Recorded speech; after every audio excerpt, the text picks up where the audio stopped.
بالله من الشيطان الرجيم والسابقون الأولون من المهاجرين والأنصار والذين اتبعوهم بإحسان رضي الله عنهم ورضوا عنه وأعد لهم جنات تجري من تحتها الأنهار خالدين فيها أبدا ذلك الفوز العظيم وممن حولكم من الأعراب منافقون ومن أهل المدينة مرضوا على النفاق لا تعلمهم نحن نعلمهم سنعذبهم مرتين ثم يردون إلى عذاب عظيم وآخرون اعترفوا بذنوبهم خلطوا عملا صالحا وآخر سيئا عسى الله أن يتوب عليهم إن الله غفور رحيم خذ من أموالهم صدقة تطهرهم وتزكيهم بها وصل عليهم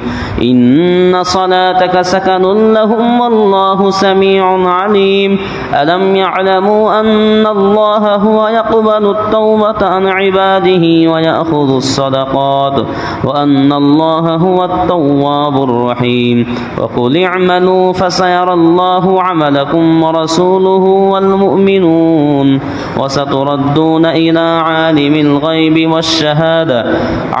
الغيب والشهادة فينبئكم بما كنتم تعملون وآخرون مرجون لأمر الله إما يعذبهم وإما يتوب عليهم والله عليم حكيم صدق الله العظيم 11 নম্বর পারা 2 নম্বর পৃষ্ঠা সূরাতুত তাওবা আয়াত নাম্বার হচ্ছে 100 থেকে নিয়ে 106 নম্বর আয়াত পর্যন্ত চলছিল।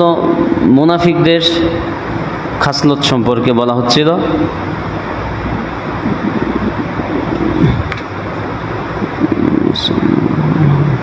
মুনাফিকদের ব্যাপারে বলা হচ্ছিল যে গ্রাম্য কিছু মুনাফিক রয়েছে, গ্রাম্য কিছু মানুষ রয়েছে যারা যাকাত দেওয়া বা আল্লাহর রাস্তায় দান করাটাকে নিজেদের কাছে জরিমানা মনে করে। এবং গ্রামের আরও কিছু মানুষ রয়েছে যারা গ্রাম্য মানুষ, সাধারণ মানুষ, অশিক্ষিত মানুষ, তারা আল্লাহকে বিশ্বাস করে, আল্লাহ রাসূলকে বিশ্বাস করে এবং তারা যে সম্পদটা আল্লাহর রাস্তায় ব্যয় করে সেটি কেবলমাত্র আল্লাহর নৈকট্যতা হাসিলের জন্যই করে, আল্লাহর খুশির জন্যই করে। এটা ছিল গতকালকে পর্যন্ত। এখন বলা হচ্ছে ওয়াস-সাবিকুনাল আউওয়ালুনা মিনাল মুহাজিরিন ওয়াল আনসার। মুহাজির এবং আনসার, মুহাজির বলা হয় কাদেরকে? মুহাজির হচ্ছেন তারা যারা ঈমান রক্ষার জন্যে মক্কা থেকে হিজরত করে মদিনায় চলে গেছিলেন, তাদেরকে বলা হয় মুহাজির। আর আনসার বলা হয় যাদের বাড়ি হচ্ছে মদিনাতে, যারা মক্কা থেকে আগত সাহাবীদেরকে, মুসলমানদেরকে সহযোগিতা করেছিলেন, তাদেরকে বলা হয় আনসার। তো ওয়াস-সাবিকুন যারা অগ্রগামী হয়েছে, অর্থাৎ আগেই হিজরত করেছে এবং আনসার হয়েছে। আল আউওয়ালুন, ওয়াস-সাবিকুন যারা অগ্রগামী হয়েছে, আল আউওয়ালুন যারা প্রথম, মিনাল মুহাজিরিন মুহাজিরদের থেকে, ওয়াল আনসার এবং আনসার অর্থাৎ যারা প্রথম মুহাজির হয়েছে এবং আনসার হয়েছে। ওয়াল্লাযীনা তাবাউহুম বিইহসান এবং ইহসানের সাথে তাদের যারা অনুগামী হয়েছে, তাদের পথ অবলম্বন করেছেন। রাদিয়াল্লাহু আনহুম ওয়া রাদু আন, আল্লাহ তাদের উপরে সন্তুষ্ট, তাদের উপরে খুশি, তারাও আল্লাহর উপরে খুশি। আল্লাহ তাদের প্রতি খুশি, তারাও আল্লাহর প্রতি খুশি। ওয়া আ'আদ্দা লাহুম জান্নাতিন তাজরি মিন তাহতিহাল আনহার, শুধু খুশি না, এই খুশির বদলা হিসাবে আল্লাহ পাক তাদের জন্য জান্নাতের ব্যবস্থা করেছেন, যেই জান্নাতের তলদেশ দিয়ে থাকবে নহর প্রবাহিত, পানির নালা থাকবে, ঝর্ণা থাকবে। খালিদিনা ফিহা আবাদা, এবং সেখানে তারা চিরস্থায়ী বসবাস করার সুযোগ পাবে। যালিকাল ফাওজুল আযীম, আর এটাই হচ্ছে এই সকল মুহাজির আনসার তাদের মহা সাফল্য, এটাই হচ্ছে সফলতা। ওয়ামিম্মান হাওলাকুম মিনাল আ'রাবি মুনাফিকুন, এখানে আবার মুনাফিকদের ব্যাপারে বলা হচ্ছে যে বেদুইনদের মধ্য থেকে, অর্থাৎ গ্রাম্য এলাকায় এমন কিছু মুনাফিক রয়েছে, ওয়ামিন আহলিল মাদিনা, এবং মদিনাতেও, গ্রাম্য এলাকায় মরুভূমিতেও কিছু মুনাফিক আছে, এবং মদিনাতেও এমন কিছু মুনাফিক রয়েছে যেই মুনাফিকদের মাত্রা হচ্ছে মারাদু আলান নিফাক, তারা এই মুনাফিকিতে, নিফাক অর্থাৎ মুনাফিকিতে তারা মাত্রা অতিরিক্ত হয়ে গেছে। ঠিক আছে, এরা অত্যাধিক বড় মুনাফিক হয়ে গেছে, মাত্রা ছাড়িয়ে গিয়েছে। লা তা'লামুহুম, এখন নবীকে সাবধান করা হচ্ছে, হে রাসূল আপনি কিন্তু তাদের ব্যাপারে জানেন না, তাদেরকে চেনেনও না, এবং তাদের কার্যকলাপ সম্বন্ধেও আপনি কিন্তু জানেন না। নাহনু না'লামুহুম, কিন্তু আমি তাদের ব্যাপারে জানি, তাদের কূটকৌশল, তাদের কার্যবলী সম্বন্ধে আমি জানি। সানুআযিবুহুম মাররাতাইন, আমি তাদেরকে 2 বার শাস্তি দিব, অর্থাৎ তাদেরকে দুনিয়াতেও শাস্তি দেওয়া হবে এবং পরকালেও তাদের শাস্তির আওতায় আনা হবে। সুম্মা ইউরাদ্দুনা ইলা আযাবিন আযীম, এরপরে তাদেরকে তো শাস্তি দুনিয়ায় হবেই, এরপরে তারা এক মহা শাস্তির দিকে অগ্রসর করানো হবে, অর্থাৎ কিয়ামতের শাস্তির দিকে তাদেরকে আনা হবে। ওয়াআখারুনা আতারাফু বিযুনুবিহিম, এবং তাদের মধ্যে এমন কিছু লোক রয়েছে ইয়াতারাফু বিযুনুবিহিম, যারা তাদের নিজেদের গুনাহকে স্বীকার করেছে। আর অনেক সময় আছে না যে মানুষ ভুল করে, আমরা গুনাহ করে আবার আল্লাহর কাছে আমরা স্বীকার যাই যে আল্লাহ আমি এটা করে ফেলেছি, সেটা করে ফেলেছি, ক্ষমা করেন, আল্লাহর কাছে স্বীকার যাওয়া। তো তাদের মধ্যে এমন কিছু লোক রয়েছে যারা তাদের কৃত অপরাধকে স্বীকার করেছে। খলাতু আমালান সালিহাও ওয়া আখারা সাইয়্যা, যে তারা কিছু ভালো কর্ম করেছে, কিছু খারাপ কর্ম করেছে, কিছু গুনাহ করেছে, কিছু সওয়াবের কাজও করেছে, এবং এই দুটিকে তারা একবারে মিশ্রিত করে ফেলেছে, ভালোও করে খারাপও করে। আজ আমরা ভালোও করি, খারাপও করি, নেকির কাজও করি, গুনাহের কাজও করি। তো এই গুনাহের কথাকে তারা স্বীকার করে নিয়েছে। আসাল্লাহু আইয়াতুবা আলাইহিম, অচিরেই আল্লাহ পাক চাহেন তো তাদেরকে ক্ষমা করবেন, কারণ যদি গুনাহ করে আল্লাহর কাছে স্বীকার যাওয়া হয়, তওবা করা হয়, অবশ্যই আল্লাহ পাক তওবা কবুল করবেন। ইন্নাল্লাহা গফুরুর রহিম, কারণ আল্লাহ হচ্ছেন ক্ষমাশীল এবং অত্যন্ত দয়ালু। খুয মিন আমওয়ালিহিম সাদাকাতান তুতাহহিরুহুম বিহা ওয়া তুযাক্কিহিম বিহা ওয়া সাল্লি আলাইহিম। এখন এই যে যারা গুনাহ করে আবার সওয়াবের কাজও করে, ভালো কাজও করে, মন্দ কাজও করে, তাদেরকে পবিত্র করার মাধ্যম হচ্ছে, নবীকে বলা হচ্ছে হে রাসূল আপনি তাদের থেকে সদকা গ্রহণ করুন, যাকাত, ফিতরা, সাধারণ দান, সদকা, এগুলি আপনি তাদের থেকে গ্রহণ করুন। তুতাহহিরুহুম ওয়া তুযাক্কিহিম বিহা, এই দান সদকা গ্রহণ করার মধ্য দিয়ে তাদেরকে আপনি পবিত্র করুন এবং পরিশুদ্ধ করুন। মানুষ যখন দান করে, সদকা করে, আল্লাহর রাস্তায় জিহাদের জন্য, আল্লাহর দ্বীনকে প্রসার করবার জন্য যখন নিজেদের সম্পদ থেকে ব্যয় করে, এই ব্যয় করাটা নিজেদের আত্মশুদ্ধির একটা কারণ হয়ে দাঁড়ায়। তো এটা আল্লাহ পাক নবীকে বলছেন যে আপনি তাদের থেকে সম্পদ গ্রহণ করুন, এই সম্পদ গ্রহণের মধ্য দিয়ে তারা পবিত্র হবে। ওয়াসাল্লি আলাইহিম, এবং আপনি তাদের জন্য দোয়া করুন। নবী যদি কারোর জন্য দোয়া করে তাতে কপাল খুলে যাবে, এই জন্য আপনি তাদের জন্য দোয়া করুন। ইন্না সালাতাকা সাকানুল লাহুম, নিশ্চয় আপনার দোয়া তাদের শান্তির কারণ। আপনি যদি কারোর জন্য দোয়া করেন, এতে তাদের কপাল খুলে যাবে, তাদের গুনাহগাতা মাফ হবে এবং তাদের শান্তির কারণ হবে। আল্লাহু সামিউন আলিম, আর আল্লাহ হচ্ছেন সর্বশ্রোতা এবং সর্বজ্ঞ। আলাম ইয়ালামু আন্নাল্লাহা হুয়া ইয়াকবালুত তাওবাতা আন ইবাদিহি ওয়া ইয়াখুযুস সাদাকাত ওয়া আন্নাল্লাহা হুয়াত তাওয়াবুর রহিম। আলাম ইয়ালামু, তারা কি জানে না? আন্নাল্লাহা, যে নিশ্চয় আল্লাহ, হুয়া ইয়াকবালুত তাওবা, তিনি তওবা কবুলকারী।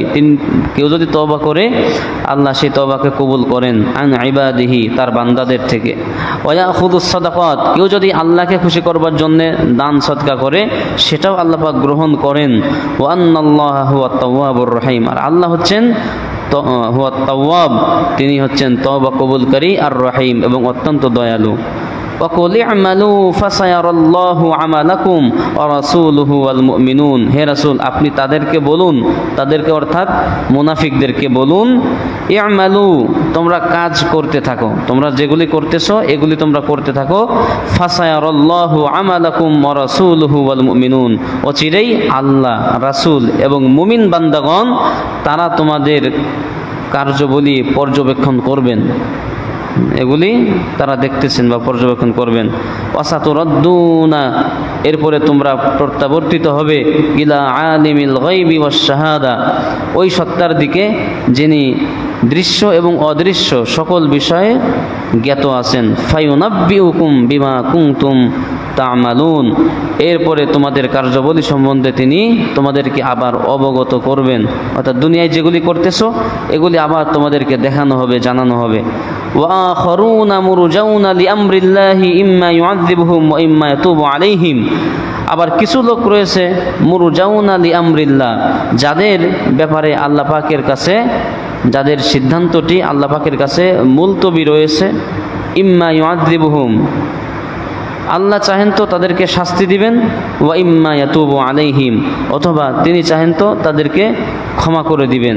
এই আয়াতের প্রেক্ষাপট হচ্ছে যে আপনার তাবুক যুদ্ধের যখন বের হয়, তাবুক যুদ্ধে যখন বের হন নবী সাল্লাল্লাহু আলাইহি ওয়াসাল্লাম, তখন কিছু লোক, তারা মুনাফিকরা তো যেতে অস্বীকার করেছিল এবং বিভিন্ন বাহানা তারা ওজোর পেশ করেছিল যে হে রাসূল, আমার স্ত্রী অসুস্থ, আমার সন্তান অসুস্থ, আমার বাড়িতে এই সমস্যা সেই সমস্যা, এভাবে করে তারা অজুহাত পেশ করলো। আবার কিছু মুসলমান ছিলেন, কিছু সাহাবী, তারা চাচ্ছিলেন যুদ্ধে যাবেন, কিন্তু অনীহা এবং অবহেলায় তারা যেতে পারেন নাই, যে এই আজকে যাব, কালকে যাব, আচ্ছা ঠিক আছে কালকে একবারে বের হব।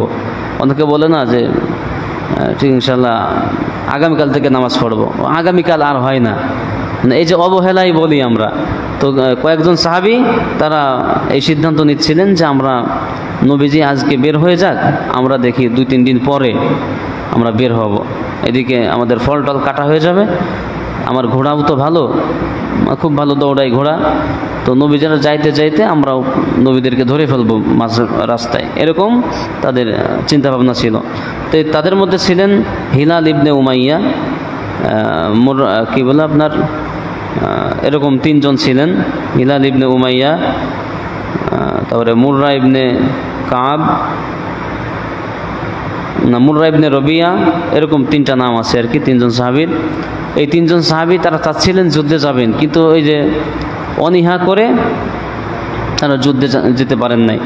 এই 3 জন যখন যুদ্ধ করে নবী সাল্লাল্লাহু আলাইহি ওয়াসাল্লাম ফিরে আসেন, ফিরে আসার পরে খুব তারা অনুতপ্ত হন, যাহারে কি করলাম। তখন তারা মসজিদে নববীতে খুঁটির সঙ্গে তাদের বেঁধে রাখছিলেন নিজেকে, যে আল্লাহ যতক্ষণ পর্যন্ত ক্ষমা না করবেন আমি মসজিদ থেকে বাড়িতে যাব না, এভাবে খুঁটির সঙ্গে বেঁধে রেখে আল্লাহর কাছে তওবা করেছিলেন। তো এই আয়াতটি ওই প্রেক্ষাপটে নাজিল হয় যে ওয়া আখারুনা মুরজাউনা লিআমরিল্লাহ, যে তাদের মধ্যে কিছু লোক এমন আছে যাদের ব্যাপারে, যাদের সিদ্ধান্তের ব্যাপারে আল্লাহ পাক মুলতবি রেখেছেন, মানে অফ রেখেছেন, এখনও কোনো সিদ্ধান্ত জানান নাই। ইম্মা ইউআযযিবুহুম, আল্লাহ যদি চান তো তাদেরকে শাস্তি দিবেন, ওয়া ইম্মা ইয়াতুবু আলাইহিম, আবার চাইলে তিনি তাদেরকে ক্ষমা করে দিবেন। তো আল্লাহ তাদেরকে ক্ষমা করেছিলেন। আল্লাহু আলিমুন হাকিম, আর আল্লাহ হচ্ছেন পরাক্রমশালী এবং প্রজ্ঞাবান। তো এটি ছিল হলো সূরা তাওবার 106 নম্বর আয়াত পর্যন্ত 11 নম্বর পারা। ইনশাআল্লাহ ধারাবাহিকভাবে কালকে বলা হবে, আরও গুরুত্বপূর্ণ বিষয় আসতেছে। এই আপনার কি বলে মুনাফিকদের খাসলত, মুনাফিকদের সঙ্গে আমাদের করণীয় সম্পর্কে আরও গুরুত্বপূর্ণ তথ্য আসতেছে। আল্লাহুম্মা সাল্লি ওয়া সাল্লিম ওয়া বারাক লা ইলাহা ইল্লাল্লাহু ওয়া اللهم آمين. ربنا ظلمنا أنفسنا وإن لم تغفر لنا وترحمنا لنكونن من الخاسرين. ربنا تقبل منا إنك أنت السميع العليم وتب علينا إنك أنت التواب الرحيم. سبحان ربك رب العزة عما يصفون وسلام على المرسلين والحمد لله رب العالمين برحمتك يا أرحم الراحمين.